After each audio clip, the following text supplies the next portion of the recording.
ఎన్నికల్లో ఘోర పరాజయం, ప్రతిపక్ష హోదా దక్కకపోవడం వంటి విషయాలను వైసీపీ ఇప్పుడిప్పుడే జీర్ణించుకునే ప్రయత్నం చేస్తోంది. ఈ క్రమంలో వైసీపీ నేతలు వరుసగా వివాదాల్లో ఇరుక్కొని వార్తల్లోకి ఎక్కడం పార్టీకి తలనొప్పిగా మారింది. సొంత పార్టీ నేతలే పార్టీ పరువు రోడ్డున పడేలా చేస్తున్నారు. ప్రభుత్వ హయాంలో జరిగిన అవినీతి ఆరోపణలు ప్రజల నుంచి తీవ్ర విమర్శలు ఎదుర్కొంటున్న సమయంలో ఇలాంటి ఘటనలు వెలుగులోకి రావడం వైసీపీపై మరింత వ్యతిరేకత పెరిగేలా చేస్తున్నాయి. వైసీపీ నేతల వ్యవహారాలు ఇప్పుడు ఒక్కొక్కటి బయటికి వచ్చి పార్టీ ప్రతిష్టను దెబ్బతీస్తున్నాయి.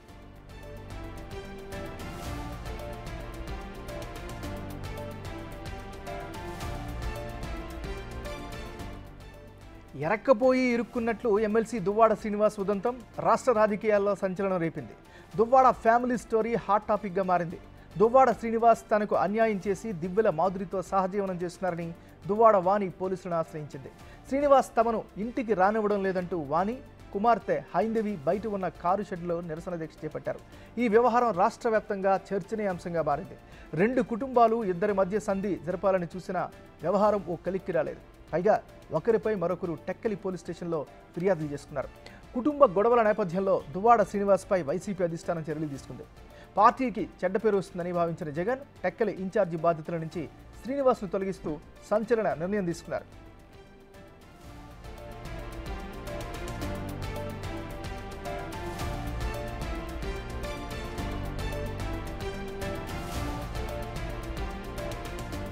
దువ్వాడ శ్రీనివాస్ కుటుంబ వ్యవహారం ఓ కొలిక్కి రాకముందే ఇప్పుడు మరో ఘటన పార్టీకి తలనొప్పిగా మారింది. ఎమ్మెల్సీ అనంతబాబు రాసలీలల వీడియో బయటపడింది. వీడియో కాల్లో అశ్లీలంగా ప్రవర్తించిన వీడియోను టీడీపీ విడుదల చేసింది. ఈసారి జగన్ ప్రియ శిష్యుడు అనంతబాబు రంగంలోకి దిగాడంటూ విమర్శలు చేసింది. ఈ వీడియో కాస్త వైరల్ కావడంతో వైసీపీ పరువు మరింత దిగజారింది. ఎన్నికల ముందు దళిత యువకుడిని చంపి డోర్ డెలివరీ చేసిన ఘటనలో అనంతబాబు జైలుకి వెళ్లారు. ఆ సమయంలో పదవి నుంచి తొలగించాలని, పార్టీ నుంచి సస్పెండ్ చేయాలని డిమాండ్ వినిపించాయి. దీంతో పార్టీ అధిష్టానం అనంతబాబును సస్పెండ్ చేసింది.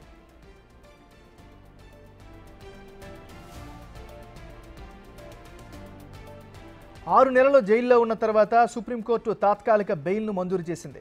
జైలు నుంచి విడుదలైన తర్వాత అనంతబాబుకు అప్పటి అధికార పార్టీ నేతలు ఘన స్వాగతం పలికి సత్కారాలు చేయడం అప్పట్లో చర్చనీయాంశంగా మారింది. హత్య కేసులో నిందితుడికి సన్మానాలా అంటూ పెద్ద ఎత్తున విమర్శలు వచ్చాయి. ఈ కారణాలు చూపుతూ అనంతబాబు బెయిల్ రద్దు చేయాలని మృతుడి తల్లిదండ్రులు హైకోర్టును ఆశ్రయించారు. ప్రస్తుతం ఈ బెయిల్ రద్దు పిటిషన్ విచారణలో ఉంది. అయితే సస్పెండ్ చేసిన తర్వాత కూడా అనంతబాబు పార్టీ ప్రధాన కార్యక్రమాల్లో పాల్గొన్నారు. జగన్ అధ్యక్షతన జరిగిన వైసీపీ సమావేశంలో కూడా భాగమయ్యారు. దీనిపై కూడా రాజకీయ వర్గాల్లో పెద్ద ఎత్తున చర్చలు జరిగాయి. పార్టీ నుంచి సస్పెండ్ చేసిన వారిని ఎలా కార్యకలాపాల్లో అనుమతిస్తారంటూ ప్రశ్నించారు. వైసీపీ హంతకులను, గూండాలను ప్రోత్సహిస్తోందంటూ అపోజిషన్ దుమ్మెత్తిపోసింది. ఇన్ని ఆరోపణలు ఎదుర్కొంటున్న అనంతబాబు ఇప్పుడు మరోసారి అశ్లీల వీడియో ద్వారా వార్తల్లోకి ఎక్కారు.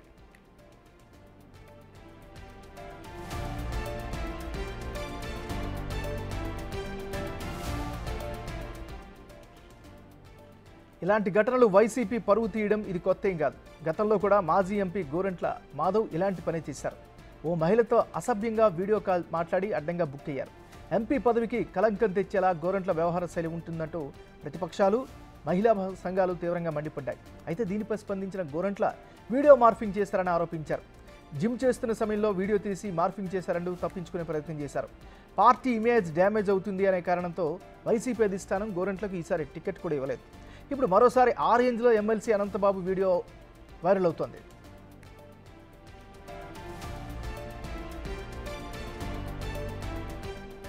ఈ వ్యవహారాలన్నీ ఒక ఎత్తు అయితే మాజీ మంత్రి అంబటి రాంబాబు ఆడియో లీక్ మరో ఎత్తు. ఓ యువతితో అంబటి అసభ్యకరంగా మాట్లాడిన ఆడియో ఒకటి సంచలనం సృష్టించింది. దీనిపై ప్రతిపక్షాలు తీవ్రస్థాయిలో మండిపడ్డాయి. ఓ సీనియర్ రాజకీయ నాయకుడు మంత్రి పదవిలో ఉండి ఇలా ప్రవర్తించడాన్ని తప్పుబట్టారు. దీనిపై అంబటి వీడియో రిలీజ్ చేసి క్లారిటీ ఇచ్చారు. ఆడియోకు తనకు ఎలాంటి సంబంధం లేదని చెప్పారు. ప్రతిపక్షాలు ఏఐ సాయంతో తన వాయిస్లో అలా మార్చాయని తెలిపారు. అడ్డంగా దొరికినా తాను ఏ తప్పు చేయలేదని గోరంట్ మాధవుల అంబటి కూడా స్వయంగా ప్రకటించుకున్నారు. ఇప్పుడు అనంతబాబు కూడా తానే తప్పు చేయలేదంటూ ఇలా ఓ ప్రకటన విడుదల చేస్తారో లేదో చూడాలి మరి.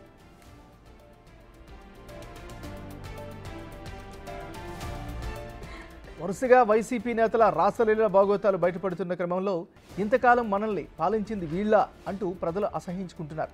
ఈ ఘటనలపై వైసీపీ నేతలు కూడా ఆగ్రహం వ్యక్తం చేస్తున్నారు.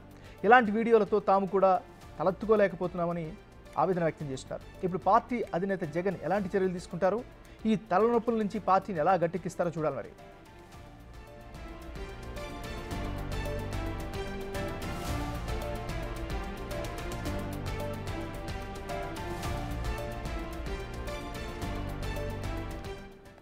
ఎన్నికల్లో ఘోర పరాజయం, ప్రతిపక్ష హోదా దక్కకపోవడం వంటి విషయాలను వైసీపీ ఇప్పుడిప్పుడే జీర్ణించుకునే ప్రయత్నం చేస్తోంది. ఈ క్రమంలో వైసీపీ నేతలు వరుసగా వివాదాల్లో ఇరుక్కొని వార్తల్లోకి ఎక్కడం పార్టీకి తలనొప్పిగా మారింది.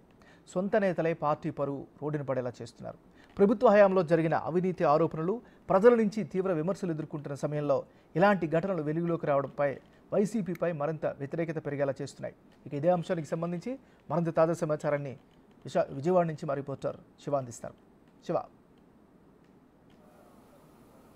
రైట్ నాగరాజు, మొత్తం మీద చూసుకుంటే వైఎస్ఆర్సీపీకి సంబంధించి రోజుకో వ్యవహారం బయటపడటంతో ఆ పార్టీ పరువు మసకబారిపోతుంది.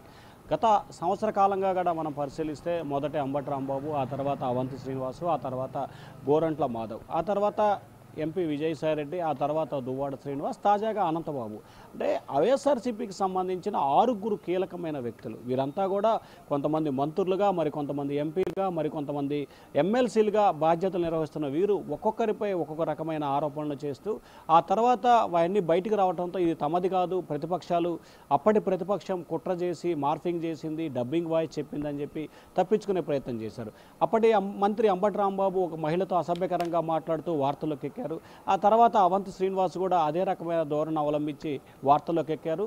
వీరిద్దరిపై ఎటువంటి చర్యలు తీసుకున్న దాఖలాలు ఆ రోజులో కనిపించట్లేదు. ఆ తర్వాత జరిగిన ఎంపీ విజయసాయిరెడ్డి శాంతి వ్యవహారం రాష్ట్ర వ్యాప్తంగా సంచలనంగా మారింది. ఎక్కడా కూడా ఆ పార్టీ ఇతనిపై కూడా చర్యలు తీసుకున్న దాఖలాలు లేవు. తాజాగా దువ్వాడ శ్రీనివాస్ వ్యవహార శైలి 2 తెలుగు రాష్ట్రాల్లో హాట్ టాపిక్గా మారిపోయింది.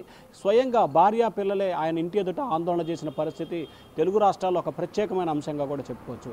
ఆయనపై కూడా ఎటువంటి చర్యలు అయితే తీసుకోలేదు, కేవలం ఇన్ఛార్జిని మాత్రమే మార్చి తూతూ మంత్రంగా వైఎస్ఆర్సీపీ ప్రయత్నాలు చేసింది. ఇక తాజాగా చూసుకుంటే 5 సంఘటనల తర్వాత నేనేం తక్కువ తిన్నాననే రీతిలో ఎమ్మెల్సీ అనంతబాబు గతంలోనే ఒక దళిత యువకుడిని హత్య చేసి డోర్ డెలివరీ చేసి రాష్ట్ర వ్యాప్తంగా సంచలనం సృష్టించి దాదాపుగా 5 నెలల నుంచి 6 నెలల పాటు జైల్లో మగ్గి తాజాగా ఆయన బెయిల్పై వచ్చి ఆ బెయిల్ని డిస్మిస్ చేయాలని చెప్పి మరొకవైపు కోర్టులో వాదనలు జరుగుతున్న సమయంలో ఒక వీడియో ప్రస్తుతం వైరల్గా మారుతుంది. ఆ వీడియోకి సంబంధించి కూడా అధికార పక్ష నేతలు తీవ్రస్థాయిలో విమర్శల వర్షాన్ని గుప్పిస్తున్నారు.